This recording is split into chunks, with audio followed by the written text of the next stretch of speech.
name is Kevin, and we're going to be changing a capacitor on your HVAC system. Every HVAC system requires a different microfarad for these capacitors, so make sure that it's the one that goes with your system. Mine is a 35.5, so I bought a 35.5 capacitor on Amazon for $10. These come so you want to make sure that your capacitor is in range and change it out every so often, because when they go out of range, your compressor is going to start working harder. It's going to put wear on your compressor, so it is important to change these out. And when these die, your system's not going to work. And it's a very simple fix. You just change it out just like a battery. They'll charge you $190 or $90 just to change this out, which is very simple to do. And I'm going to show you how. All right. First, what you want to do, you want to disconnect the power from the disconnect box. So no power is going to the system. You can go a step further, disconnect it, turn it off from the breaker on the house. AC 16 to 18, I flip the breaker off. Okay, so next step is you would be taking this panel off of here. Just 2 screws right down here. On the other side, you take those off, remove the panel.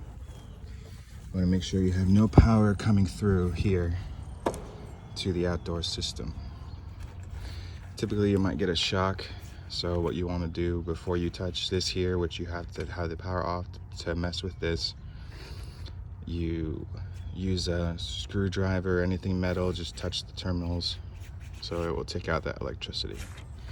Next, if you want to take a picture, if you want to remember how your capacitor is set up, take a picture or a video so you can remember how to rewire it.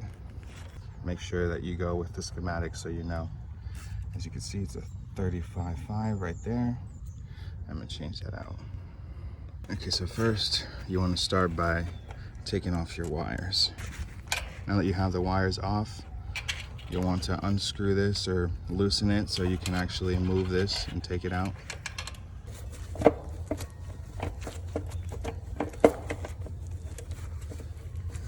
Loosen that up so that you can then jiggle this out and replace it. All right, this is the old one. You can see there's a lot of rust on it. If there's rusting, doesn't necessarily mean that it's bad. You have to check it with the multimeter to make sure that it's in range. But I checked it earlier, this is not good. So now you get the capacitor that you bought for only $10 on Amazon, and you put that bad boy in there, slip it on. However you want to have it is up to you. Also, for maintenance purposes, it's best to have the numbers facing this way, so easy access to know what sort of capacitor you have.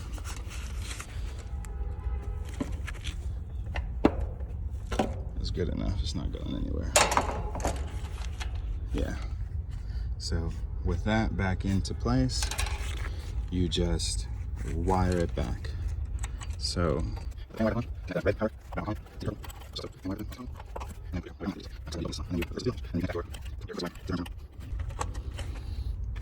right, make sure everything is sturdy on there. And there you go. You changed your capacitor. I guess the final step would be installing back, putting the panel back on here, you know, closing that up. So everything is back here. You make sure everything's wired correctly. Close it up. Plug in the disconnect, turn on the breaker, and your system will run back up again.